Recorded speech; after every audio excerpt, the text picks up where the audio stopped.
Naisip niyo rin ba kung paano naganap ang pagiging kolonya ng Pilipinas sa kamay ng mga Espanyol? Ano nga ba ang mga pangunahing pangyayari na nagtulak sa pagbabagong ito sa ating kasaysayan? Ano nga ba ang pangunahing layunin ng ekspedisyon ng Espanya na lumapag sa ating lupain? Isipin nyo ang kanilang mga motibo, ang kanilang mga layunin at ang pangkalahatang layunin ng kanilang paglalakbay. Panoorin natin ang inaandang animasyon patungkol sa mga kasagutan sa mga tanong na ito. Noong 1519 na taon, si Ferdinand Magellan, isang Portuguese na naglingkod sa ilalim ng bandila ng Espanya, ay nag-organisa ng isang ekspedisyon upang makahanap ng bagong ruta patungong Spice Island sa pamagitan ng kanlurang bahagi ng mundo. Matapos ang mahigit na 1 taon ng paglalayag, nakarating si Magellan at ang kanyang mga tauhan sa isang pulo na tinawag na Cebu.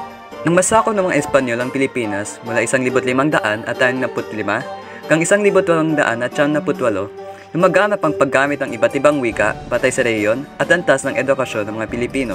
Ang Espanyol ang opisyal na wika ng mga pamahalaan at simbahan at ginagamit ito sa mga opisyal na dokumento, batas at edukasyon, lalo na sa mga institusyong pinapamahalaan ng mga prayle at kolonyal na opisyal. Gayunpaman, ang Espanyol ay kadalasang natutunan lamang ng mga edukadong Pilipino at Mestizo, kaya't hindi ito naging malawakan sa lahat ng antas ng lipunan. Samantala, ang katutubong wika ang pangunahing gamit ng mga Pilipino sa kanilang pang-araw-araw na pamumuhay. Ang Latin at Kastilang relihiyoso naman ay kadalasang ginagamit sa mga misa, dasal, at tekstong relihiyoso. Ngunit karamihan sa mga tao ay hindi nakakaintindi ng Latin. Kaya ang mga pari at misyonero ay gumagamit din ng katutubong wika upang ipalaganap ang Kristyanismo, isalin ang mga dasal at may pag-ugnayan sa mga tao. Noong panahon ng Espanyol, ang ginagamit na wika ay nakadepende sa anong antas ng iyong buhay. Kapag opisyal na gobyerno, pare o mga edukadong Pilipino. Noong panahon ng Rebolusyon ng Pilipinas laban sa mga Kastila, may mahalagang ginampanan ang wikang Tagalog sa pakikibaka ng mga Pilipino. Ginamit ito bilang wika ng pagkakakilanlan at sa pagpalaganap ng komunikasyon at ng mga tao. Ito ay naging simbolo pagkakaisa laban sa mga Espanyol.